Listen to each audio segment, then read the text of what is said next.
En la Biblia hay muchas advertencias. Desde el Génesis hasta el Apocalipsis está lleno de advertencias, ¿verdad? Acerca de conductas, de actitudes que como creyentes, como hijos de Dios, como cristianos debemos evitar. Incluso algunas de ellas pues desaparecer, ¿verdad? Tenemos que, como dice la Escritura, hacer morir las obras de la carne. Hay advertencias bíblicas y algunas son más populares que otras, ¿verdad? Sobre todo hoy en día con el auge de las predicaciones en línea, hay como cierto tipo de doctrinas, de enseñanzas que siempre enfatizan como ciertas advertencias, ¿verdad? Por ejemplo, hay una corriente que dice que todos los días hay que hablar del pecado, ¿verdad? Y yo creo que más bien hay que hablar de Cristo, ¿no? Yo no conozco, yo quiero conocer a Cristo, no al pecado. Ese ya lo conozco re bien, ¿va? Ese ya lo conocemos re bien. Entiendo la parte que dicen que hay que como poner en perspectiva acerca de la condición del ser humano, pero me llama la atención la poca confianza que esa doctrina tiene en la obra del Espíritu Santo, porque mi Biblia dice que el Espíritu Santo es el que convence de pecado, de justicia y de juicio. Y hoy en día vemos gente que dice, no, es que tienes que hablarle a la gente que es miserable y pecadora y perdida y se va al infierno. Y la gente te va a voltear y decirle, pues tú, yo no, estás loco, carnal, o sea, porque si no está el Espíritu Santo obrando, en realidad no tiene ningún sentido. Y se asume que esas advertencias pues son las que tenemos que tener, advertir a las personas que no pequen, que no hagan nada malo, que se vistan de cierta manera, advertirles que hagan las cosas como nosotros creemos.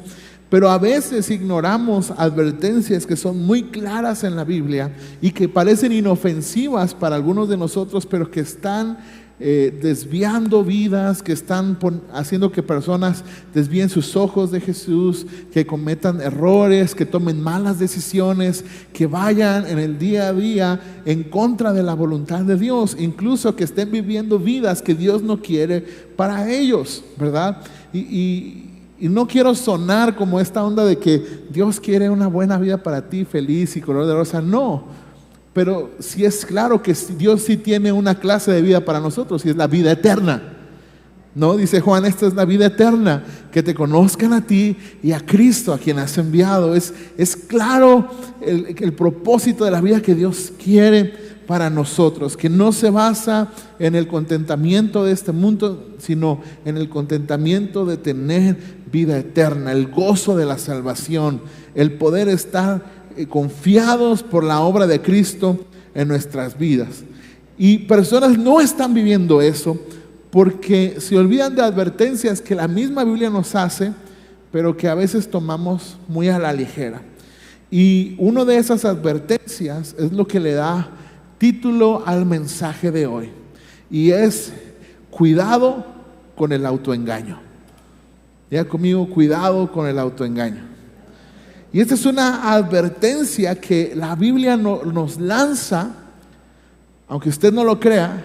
El apóstol Pablo, lo vamos a leer más adelante, pero en 2 iglesias les dice esta frase de no se engañen a ustedes mismos. Porque el autoengaño es un enemigo peligroso que hoy en día nos está llevando a tomar malas decisiones y vivir fuera del propósito de Dios para nuestras vidas. Y poniéndonos un poquito en contexto de la Escritura, en los primeros años de la iglesia se está formando la cultura de esta comunidad naciente, primer siglo. Y hay una historia que es muy triste, pero además es como muy escalofriante, ¿no? Porque es muy fuerte lo que pasa y es el preámbulo que quiero utilizar. Es decir, este no es el texto que vamos a estudiar, pero sí lo vamos a usar para ponerlos en perspectiva de cómo la iglesia primitiva podemos ver que había una advertencia acerca del autoengaño. Y esta es una historia, insisto, trágica, escalofriante y a la vez triste, pero que nos debe ayudar a reflexionar en el autoengaño, cómo está llevando el autoengaño a las personas a vivir fuera de la voluntad de Dios. Ahora, si quisiéramos definir qué es el autoengaño, pues es muy fácil: engañarse a uno mismo, ¿verdad? Es creerse ciertos conceptos que uno sabe que a la luz de la palabra son incorrectos, pero tratamos de justificarlos para poder tener ciertas actitudes y tomar ciertas decisiones, ¿verdad? Es decir, voy a poner un ejemplo muy claro. Si yo sé que la Biblia dice que no me unan yugo desigual, yo digo, bueno, pero es que Dios me llamó a orar por esta persona para que se convierta y entonces hacérmelo novio y luego hacerlo cristiano, ¿verdad? Es solo un autoengaño. Me estoy engañando en realidad. La instrucción es clara, pero a veces uno es yema, ¿verdad? Y no entiende. Pero en esta historia, para ponernos un poquito en contexto de la iglesia primitiva, esta historia es la historia de Ananías y Zafira. ¿Alguien ha escuchado esa historia? Si no la has escuchado, te la voy a leer. Está en Hechos de los Apóstoles, capítulo 5, versos 1 al 11. Y dice la palabra de Dios: pero cierto hombre llamado Ananías, con Zafira su mujer, vendió una propiedad y se quedó con parte del precio, sabiéndolo también su mujer, y trayendo la otra parte, la puso a los pies de los apóstoles. Pedro le dijo: Ananías, ¿por qué ha llenado Satanás tu corazón para mentir al Espíritu Santo y quedarte con parte del precio del terreno? Ahora, hasta aquí, si solo lees hasta aquí, parece como que el Pedro era medio convenenciero, ¿verdad? Pues, oye, pues tráeme toda la lana. Pero no, vas a ver qué es lo que dice más adelante. Dice: mientras estaba sin venderse, ¿no te pertenecía? Y después de vendida, ¿no estaba bajo tu poder? ¿Por qué concebiste este asunto? ¿En dónde? En tu corazón. ¿No has mentido a los hombres, sino a Dios? Ahora, en este sentido, sería prácticamente imposible mentirle a Dios, ¿no? La expresión no nos deja ver que Dios no sea omnisciente, no, sino la intención de querer engañar a Dios, pero en realidad se estaba engañando a sí mismo. Como diciendo: tú crees que nos querías hacer mensos a nosotros, querías burlarte de Dios, pero en realidad el que se está engañando eres tú, porque en realidad, pues esa lana era tuya. ¿El terreno de quién era? Tuyo. ¿Y la lana? Tuya. ¿Por qué concebiste esta qué? Idea en su corazón. Al oír Ananías estas palabras, cayó y expiró. O sea, se petateó. Y vino un gran temor sobre todos los que lo supieron. Entonces los jóvenes se levantaron y lo cubrieron, y sacándolo le dieron sepultura. Como 3 horas después entró su mujer, no sabiendo lo que había sucedido. Y Pedro le preguntó: dime, ¿vendieron el terreno en tal precio? Sí, ese fue el precio, dijo ella. Entonces Pedro le dijo: ¿por qué se pusieron de acuerdo para poner a prueba al Espíritu del Señor? Mira, los pies de los hombres que sepultaron a tu marido están a la puerta, y te sacarán también a ti. Al instante ella cayó a los pies de él y expiró. Y al entrar los jóvenes la hallaron muerta. Entonces la sacaron y le dieron sepultura junto a su marido. Yo imagino a los jóvenes dijeron a Pedro: ¿ya es el último? Apenas estamos llegando del otro, ya nos tienes otro, ¿ah? Y vino gran temor sobre toda la iglesia y sobre todos los que supieron estas cosas. Ahora, esta es una historia trágica, claro. No estoy diciendo que si alguien aquí ahorita echa mentiras, lo vamos a sacar con los pies por delante, porque pues todos saldríamos con los pies por delante, ¿va? La verdad, esa es la realidad. Sino lo que nos deja ver es la intención del corazón de Ananías y Zafira de ocultar. Pero lo terrible es, o sea, la sencillez con lo que lo explica Pedro, ¿verdad? Ananías, el terreno era tuyo. Nada te costaba decir, lo voy a vender en tanto y le voy a dar la mitad a la iglesia. Pero ¿por qué decir que lo vendiste en la mitad?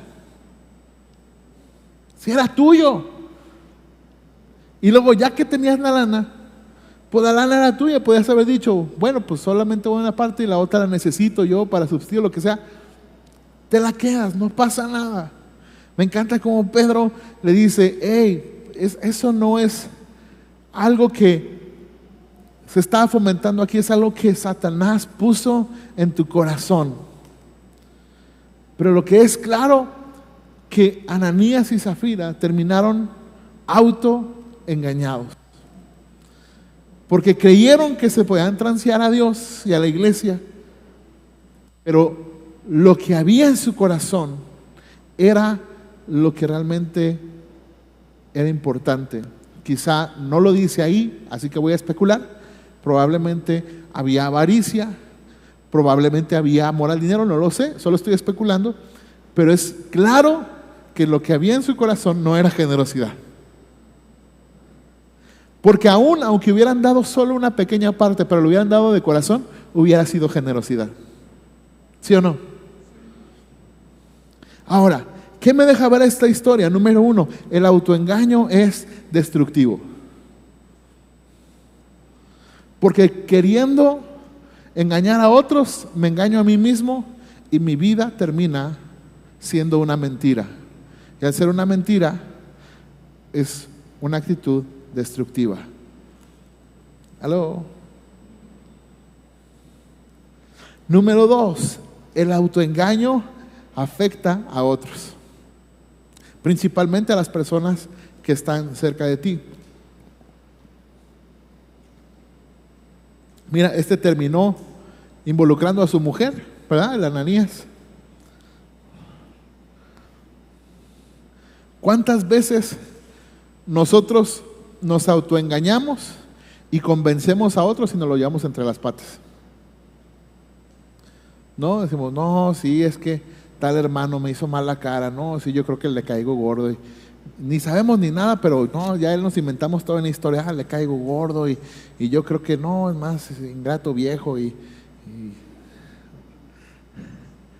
no, pero ya va a ver, Dios, de Dios es la venganza, y nos aprendemos versículos bíblicos, y de Cristo es la venganza y no va a haber, ¿verdad que sí? Y comenzamos a contaminar a otros de que nosotros tenemos la razón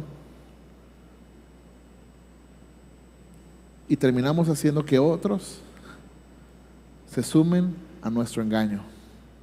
Entonces, alguien puede decir, bueno, es como el drogadicto que dice, no, pues yo me hago daño yo solo. No, también afectas a tu familia, carnal, ¿no? Así igual, el autoengaño no te afecta solo a ti, sino a las personas que están cerca. Y número 3, el autoengaño trae pérdida. Ahorita voy a ser más específico, pero el autoengaño puede traer pérdida. Puedes perder tu matrimonio, tu familia, la relación con tus hijos, puedes perder tu trabajo, incluso tu comunión con Dios se puede ver afectada por el autoengaño.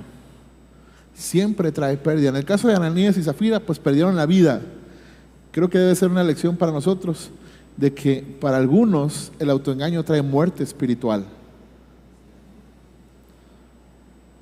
Terminan separados del Señor. Ahora sí, quiero que leamos este verso, estos versos que quiero desarrollar, y esta idea que quiero desarrollar acerca del autoengaño. Así que acompáñame a Gálatas capítulo 6, versos 7 al 10. La historia anterior no la acabamos de examinar, sino era para ponernos en contexto de que el primer siglo había autoengaño y que es una advertencia fuerte. Tan fuerte que estos cuates terminaron petateados. Eso es lo que quería dejar sobre la mesa. Ahora, Gálatas 6, versículos 7 al 10 dice: no se engañen. De Dios nadie se burla. Cada uno cosecha lo que siembra. El que siembra para agradar a su naturaleza pecaminosa, de esa misma naturaleza cosechará destrucción. El que siembra para agradar al Espíritu, del Espíritu cosechará, ¿qué? Vida eterna. No nos cansemos de hacer el bien, porque a su debido tiempo cosecharemos si no nos damos por vencidos. Por lo tanto, siempre que tengamos la oportunidad, hagamos bien a todos y en especial a los de la familia de la fe. Wow. Esta declaración con que empieza Pablo en el versículo 7 de Gálatas 6 es increíble. No te engañes. Voltea con el que está a un lado y dile: no te engañes. Ahora, aquí vamos a entrar en el asunto. El engaño comienza con la justificación. Hay cosas que claramente están en la Escritura que dice que son actitudes o son pecaminosas, o son obras de la carne, o son actitudes que no agradan a Dios, o son actitudes que debemos cambiar. Eso queda completamente claro. Pero el autoengaño empieza cuando queremos justificar el por qué no cambiamos esas actitudes. Por ejemplo, ¿por qué no perdonas? Porque no me ha pedido perdón. Justificación. Y te estás engañando porque sigues igual de amargado por no perdonar. Aunque no diga amén, es amén. De verdad. Mire, ¿sabe cómo me doy cuenta que la gente se autoengaña? Cuando la gente no sabe recibir una instrucción. Cuando la gente no sabe recibir una instrucción y se justifica, yo sé que muy probablemente esa persona es muy fácil de que en otras cosas viva autoengañado. Para mí es muy fácil si digo: haz tal cosa, y dice: no, es que no puedo, es que ¿cómo le hacemos? ¿Aló? Miren, yo de verdad soy como, de repente me obsesiona un poquito el tema de que todo salga bien en la iglesia. Y a veces les digo: hagan esto, y no lo hacen. Y yo sé que cuando vienen los pretextos, quiere decir que estoy justificando algo que yo no quiero hacer. Y yo me digo: Ernie, si no te hacen caso a ti, ¿tú crees que le van a hacer caso a Dios?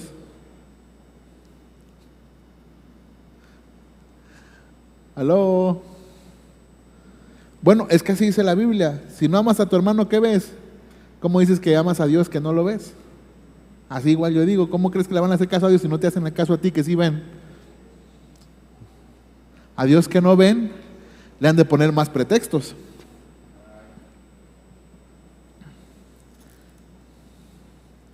Yo sabía que en esta prédica no iban a haber muchos amenes. Yo ya lo sabía. Pero quiero advertirle que muchos no estamos viviendo la clase de vida que Dios tiene para nosotros porque no queremos ser honestos con nosotros mismos y decir: esto no está bien, lo tengo que cambiar, y comenzamos a justificarnos. Después de justificarlo, comenzamos a convencernos. Y cuando ya estamos convencidos, terminamos autoengañados.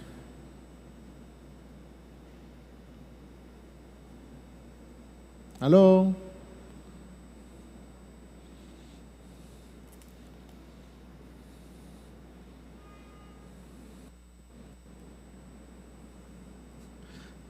Qué silencio.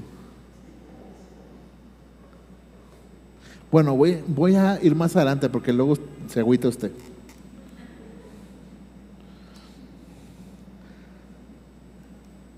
Después de esta advertencia,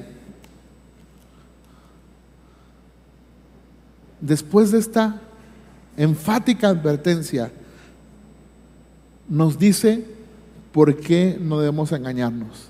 Y dice claramente, Dios no puede ser burlado. ¿Aló? Es decir, mira, tú te puedes hacer menso solito, pero no puedes engañar a Dios. Dios ya estableció en su palabra los parámetros de la vida que Él quiere.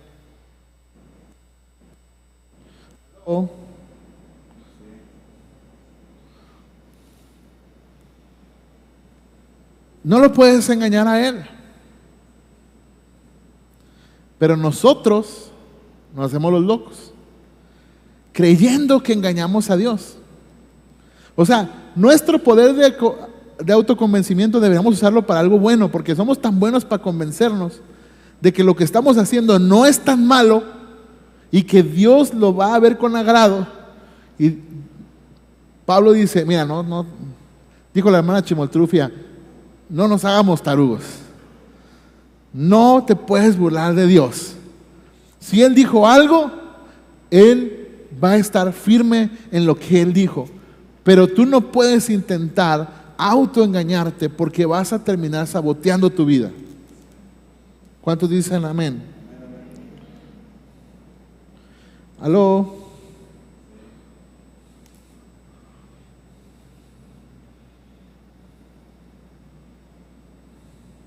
Dios no puede ser burlado.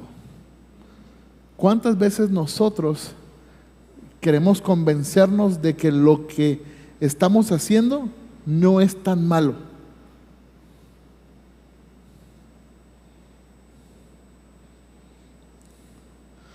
Ahora, si se quejaban porque yo no hablaba del pecado, ahorita ponemos unos ejemplos buenos. ¿Aló? La Biblia es clara.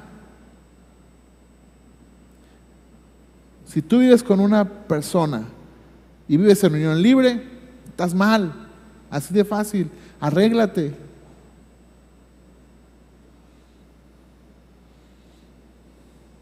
No, pero ya estamos yendo a la iglesia, Dios ya está haciendo la obra. No te engañes. ¿Aló? Porque luego empiezan como la hermana Amanda Miguel, ¿verdad? Mentira, todo era mentira. ¿Aló?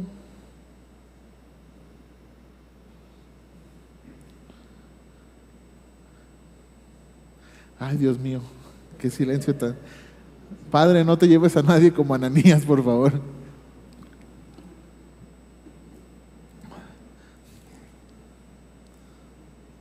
Mira, si estás actuando incorrectamente en tus finanzas, no lo podemos justificar, esa es la verdad. ¿Aló? Si estás ganando dinero que no está bien ganado, no, pero es que le voy a dar a Dios, no le des ni mangos. Ahí dice, no recibirás el diezmo de los rateros. ¿Sí o no dice así?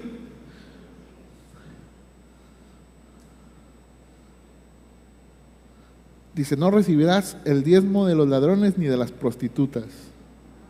Así por si alguien pensaba tener una cuenta de OnlyFans, no le vamos a recibir el diezmo.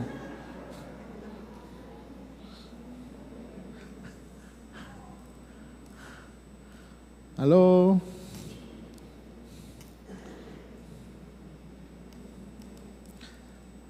Hermanos, Dios no puede ser engañado. Nosotros nos hacemos tontos solitos. O sea, lo que quiero que veamos es que no justifiquemos lo que está mal delante de Dios. Ahora, quiero ponerlo en perspectiva, porque tampoco quiero que esta sea una prédica de juicio. No, una cosa, fíjate bien, una cosa es alguien que, por ejemplo, tiene una adicción y está luchando y está guerreando contra esa adicción y está sometiendo su cuerpo y está, a lo mejor cae una otra vez, pero está enfocado en Jesús y uno sabe que no va a ser de un día para otro, el problema va a estar ahí y son cosas con las que van a luchar mucho tiempo, pero están luchando. Esa es una cosa. Y otra cosa es que yo quiera justificar y diga, no, es que es medicinal, aleluya. No, no te hagas tarugo. Aló.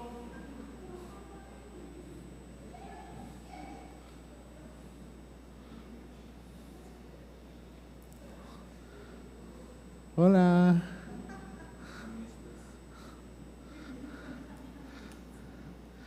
Una cosa es que alguien esté luchando con la pornografía, por ejemplo, que esté luchando contra las pasiones y esté guardándose, intentando guardarse.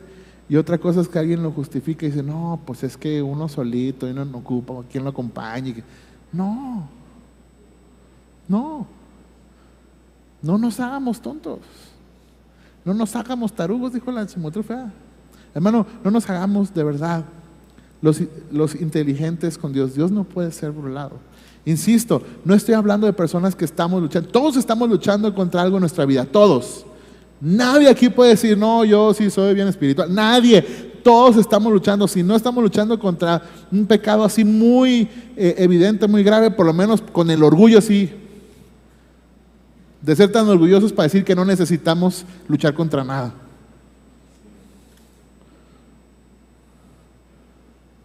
Aló. Dios no puede ser burlado, porque te voy a decir algo, la cosecha evidencia el engaño. Y esto, aunque no lo quieras, es así. La cosecha evidencia el engaño.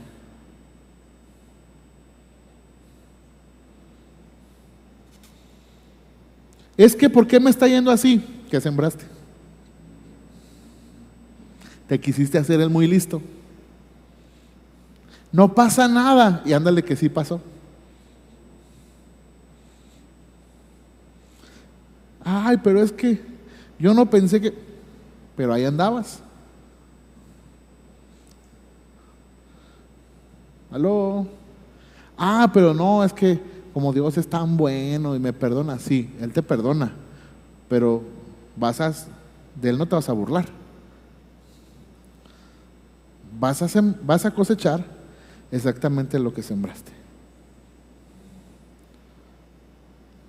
Si sembraste una vida, dice ahí, para la carne, pues eso vas a cosechar, destrucción.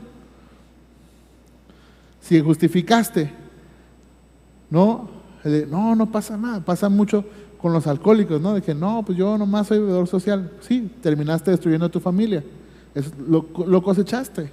Dios no tiene la culpa. ¿Dónde estaba Dios dónde estabas tú cuando Dios te dijo que no lo hicieras?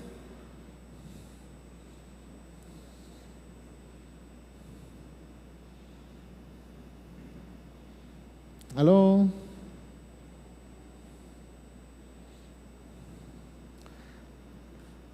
Esta prédica se va a llamar El silencio de los inocentes.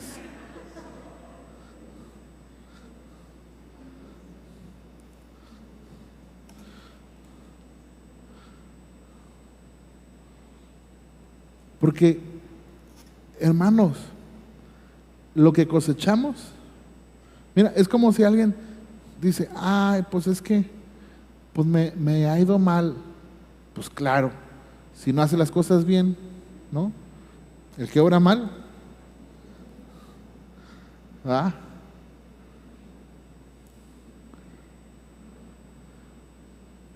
Hace muchos años trabajé en ventas, trabajaba en una tienda de instrumentos musicales. Y había un señor que era bien colmilludo, todavía me acuerdo, don Ramiro se llamaba. Y él tenía un problema en la lengua, como cuando estaba chico se cayó y se la mordió. Entonces no hablaba como muy bien. Y su frase era, ¿qué pasó, mano? Entonces, pero como él hablaba, decía, ¿qué pasó, mano? Así hablaba. Y aparte era cristiano, entonces, colmilludo y cristiano. Y él era bravo para las ventas y era bravo para robarse clientes. Y cuando llegaba al fin de mes y no le iba tan bien, porque a veces su actitud no era la más correcta con los clientes, se quejaba. No, mano, no alcancé, mano. Mi pregunta es, ¿para qué se queja? Mejor trate bien a los clientes. ¿Verdad que sí? Es un ejemplo muy tonto, pero muchos creyentes le estamos diciendo a Dios, Señor, ¿por qué me pasa esto? Y a veces Dios me imagino que dice, pues, ¿cómo te explico? ¿Quieres que te lo diga con manzanas?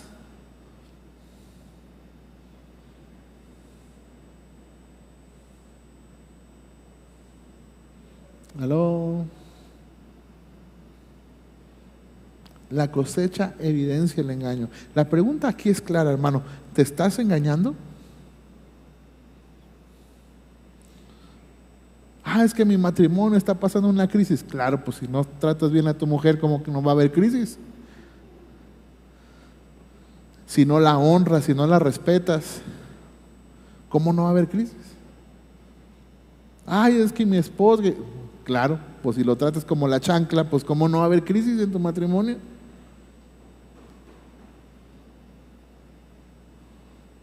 ¿Aló? Es que yo diezmo y Dios no me bendice. Pues claro, no eres bien administrado, pues como... ¿Aló? Te llegan 10 varos y te gastas 20, pues no es culpa de Dios.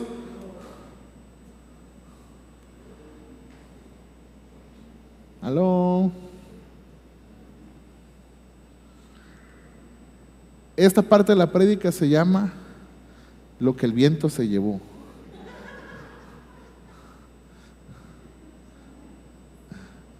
Le prometo que no estoy enojado. Es más, si me invita a los tacos al final, menos enojado voy a estar. Pero no estoy enojado. Pero te digo, ¿por qué te hablo esto? Porque yo me he dado cuenta que yo mismo he caído en el autoengaño. Yo me he autojustificado en actitudes que debo de cambiar y digo, no, estoy bien. Y luego, ¿sabes qué es lo peor conmigo? Tengo una desventaja más grande que muchos de ustedes. Es porque tengo el suficiente conocimiento teológico para justificarlo con la Biblia. Y está peor. ¿No? Y digo, no, aquel ingrato hijo del diablo, porque Pablo dijo, Alejandro me ha hecho mucho daño.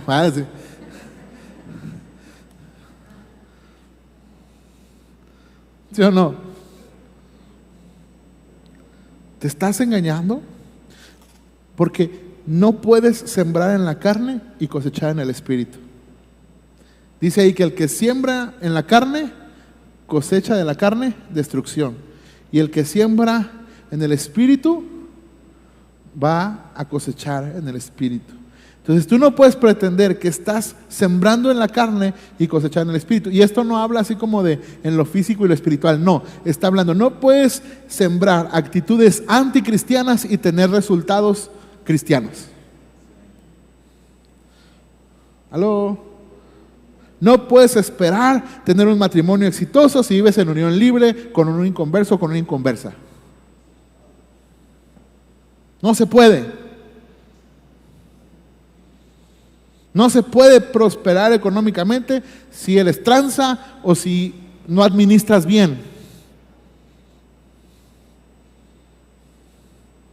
No se pueden tener relaciones con los hijos exitosas si tú no haces conforme está escrito en la palabra. No provoques a ir a tus hijos, instrúyelos en su camino. Pero si solamente vamos ahí a la buena de Dios, lo que vas a cosechar es exactamente lo que sembraste. No nos engañemos, porque el autoengaño está, digamos, no, Señor, pero yo es que estoy yendo a la iglesia, y la pregunta es, ¿y? ¿Aló? El Ananías también fue a la iglesia y en la iglesia se petateó. ¿Sí o no? Es que yo ya estoy haciendo las cosas bien. Sí, carnal, pero sembraste 10 años puras cosas mal. No porque vayas 15 días a la iglesia ya te va a arreglar todo. Eso solamente es autoengaño. Tienes 20 años mentándole la madre a tus hijos y quieres que porque vas 15 días a la iglesia ya te digan, papá, yo te amo. Pues no.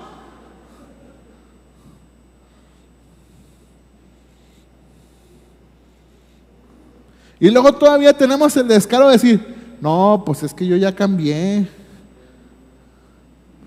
Pues no, no es que ya cambié, es que ahora hay que sembrar en el Espíritu para cosechar en el Espíritu. Nadie cambia en 15 días. Te lo voy a poner así, nadie cambia ni en 10 años a veces.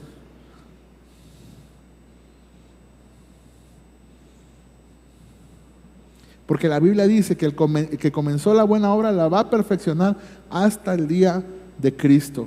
O sea, es un proceso un tanto largo. Pero no nos engañemos de, no, pues si yo ya estoy yendo a la iglesia, yo creo que ya me tiene que ir bien. Yo ya estoy diezmando, pero sigo transeando en el trabajo. No, pues no, así no funciona. No te autoengañes. Ahora, para terminar, porque ya me vieron feo. ¿Cómo vencer el autoengaño? ¿Cómo le hago para vencer el autoengaño?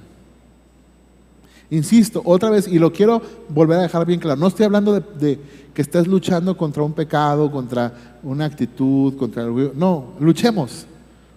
Y con la ayuda de Cristo saldremos vencedores. ¿No? Dice, todas estas cosas somos más que vencedores por medio de aquel que nos amó. No estoy hablando de eso. Estoy hablando cuando intencionalmente justificamos actitudes contrarias al Evangelio, creyendo, y todavía lo peor, le echamos la culpa a Dios. Y Señor, pero si yo estoy yendo a la iglesia, sí, pero estás haciendo mal, pero estoy yendo a la iglesia, es tu culpa, Señor, porque tu palabra dice que si voy ahí me vas a vender. No. Tienes que ser claro contigo mismo y decir, ¿por qué estoy viviendo lo que estoy viendo? ¿Qué tengo que cambiar? ¿Sabes cuál es uno de los problemas del autoengaño? Que creemos que la culpa lo tienen los demás.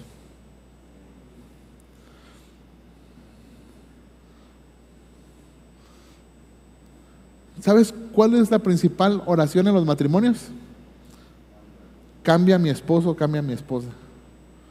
Y hay otros más osados que dicen cámbialo por otra, pero eso es otra historia. Pero muy pocos matrimonios dicen, Señor, cámbiame a mí.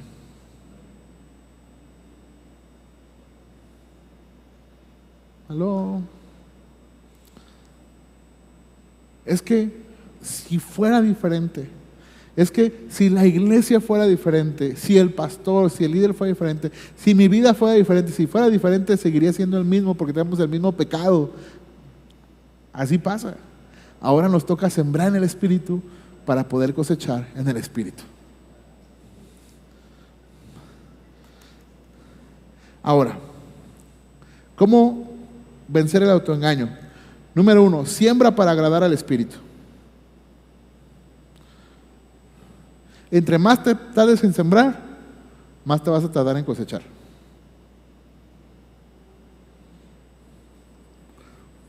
Es decir, voy a poner otra vez el ejemplo de los matrimonios, ¿verdad?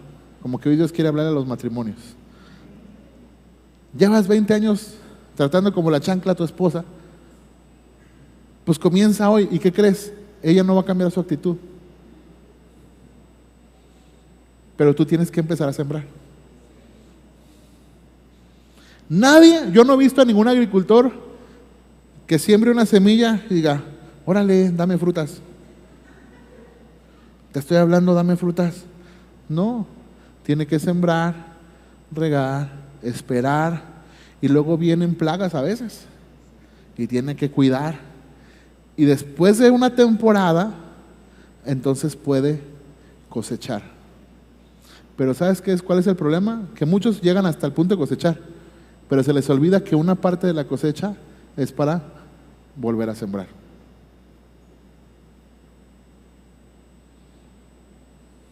Entonces tienes que sembrar para agradar al Espíritu. Al Espíritu Santo, obviamente, ¿verdad?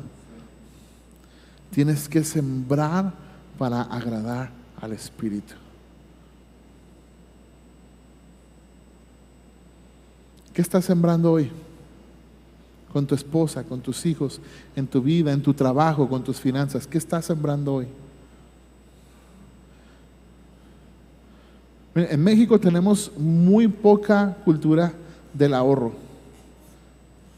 ¿Sabes por qué?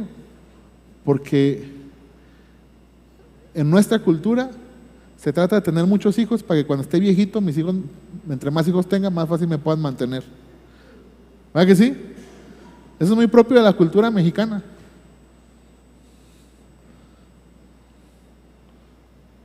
Pero no tenemos una cultura de ahorrar, de prever,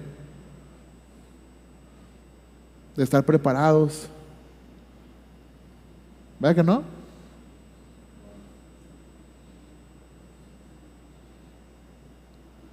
No, pues ahí cuando esté viejillo, imagínense, yo nomás tengo una, me voy a asegurar de que tenga buen trabajo porque si no, no me va a mantener, ¿verdad? No, no se trata de eso. Yo tengo mi responsabilidad como padre de ver por mí y darle las herramientas a mi hija. Y no que tenga que cargar con un viejillo antojado como yo. Pues no. ¿Aló?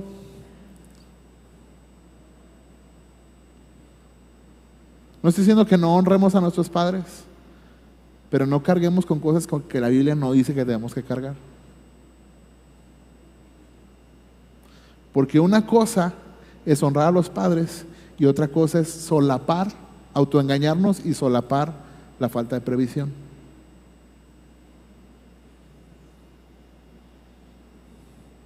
Hoy tenemos que sembrar en el Espíritu, en todas las áreas, tanto espirituales como físicas. En tanto no venga el Señor, tenemos que sembrar en el Espíritu. Número 2, que tus actos no los determinen las circunstancias. Así vamos a vencer el autoengaño. ¿Qué quiere decir esto? Que yo voy a sembrar aunque no vea resultados. Aunque la temporada no sea la más adecuada, yo voy a sembrar hoy. Voy a sembrar hoy en mis hijos palabras de bendición, palabras de afirmación. Hoy las voy a sembrar y no las voy a cosechar ahorita, pero quizá cuando sean adultos, ellos van a cosechar en el Espíritu.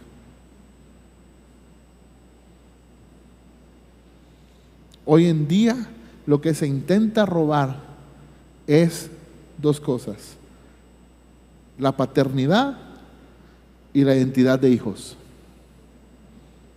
El mundo está robándonos eso.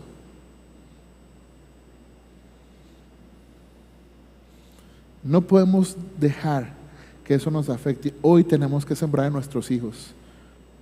Papás, hombres, tenemos que ser papás que reflejen a Cristo y que le den seguridad a nuestros hijos.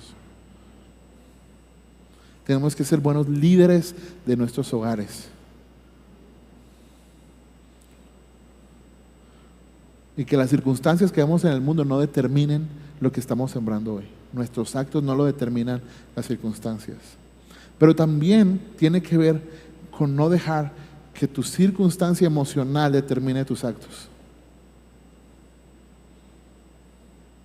El otro día vi un video que me dio mucha risa, pero además me gustó mucho, hasta me dio ganas de pasarlo aquí. De un pastor que estaba predicando, a lo mejor usted lo vio, y que le dijo a su mamá: mamá, no quiero ir a la iglesia. Y la mamá le dijo: pues está bien, no pasa nada, todo el mundo, algún día no hemos querido ir a la iglesia. Dijo: entonces no puedo ir a la iglesia. Dijo: no, si vas, nomás vas a ir sin ganas.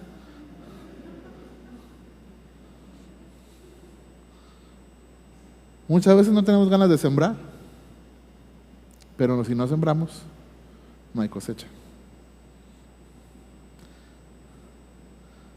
La verdad, ¿quién quiere sembrar palabras de amor cuando lo que recibe son palabras de odio? Nadie. Pero si vas a dejar que las circunstancias determinen tus actos, pues vas a terminar cosechando lo que sembraste. Si no sembraste amor, no vas a cosechar amor. Sencillo. No nos engañemos. Y por último, y no menos importante, haz tu parte y espera la cosecha. Te voy a decir por qué, te lo voy a leer otra vez. No nos cansemos de hacer el bien, porque a su debido tiempo cosecharemos si no nos damos por vencidos. Tú no te puedes dar por vencido, hermano. Cristo está contigo, Cristo te da la fuerza, el Espíritu Santo te trae ánimo. Él es el que nos levanta. Nosotros tenemos que hacer nuestra parte y esperar la cosecha. Pero no puedes esperar cosechar lo que no sembraste. No nos engañemos. Tú puedes decir que vienes a la iglesia, pero si no tratas bien a tu esposa, no esperes cosechar un matrimonio estable. Tú puedes venir todos los días, pero si no tienes una actitud de adoración, de servicio a Dios, no puedes esperar decir que tienes verdaderamente una relación con Cristo. No nos engañemos.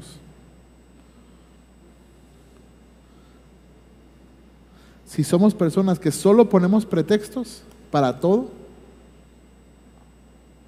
mire, a mí me ha tocado muchas veces, aquí no, en otra iglesia, en la Huizachera,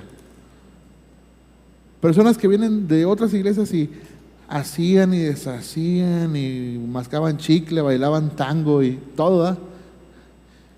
Y uno les dice, pues dale.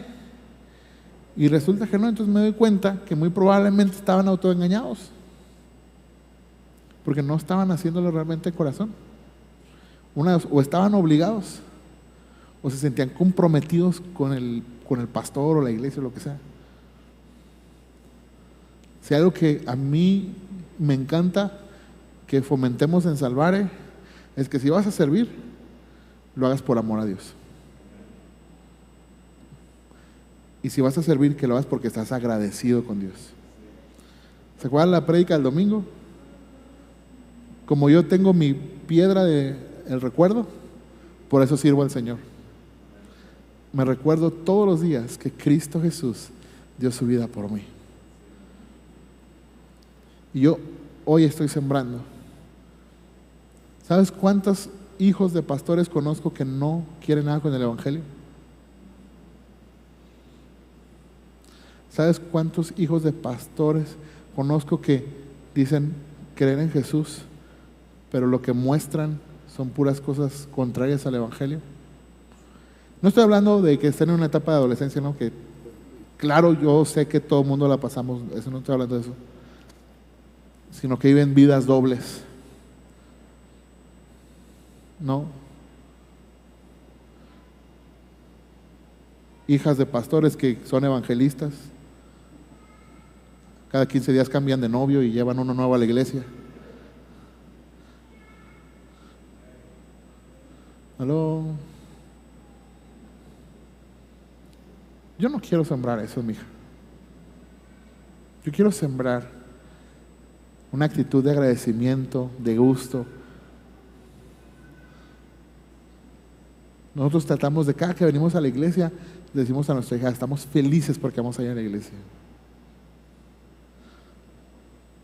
Yo sé que no es mi tiempo de cosechar, pero uno va viendo la plantita cómo va creciendo. Mi hija estaba preocupada cómo le iba a hacer para pastorear a los niños, dijo. Porque si su papá es el pastor y su mamá la pastora, ella cómo le va a hacer para pastorear a los niños. Yo quiero sembrar hoy. Seguramente tendrá su etapa de rebeldía, seguramente se va a poner, espero que solo espero que no se haga buchona y le guste la banda. Eso sí causaría que la desheredara, pero sé que va a tener su etapa rebelde. Pero también sé lo que estoy sembrando ahorita. No nos engañemos. Lo que sembramos, eso vamos a cosechar. No podemos hacer tonto a Dios. Así que, como dijo la hermana Chimotrufia, no nos hagamos tarugos, haz tu parte y espera la cosecha.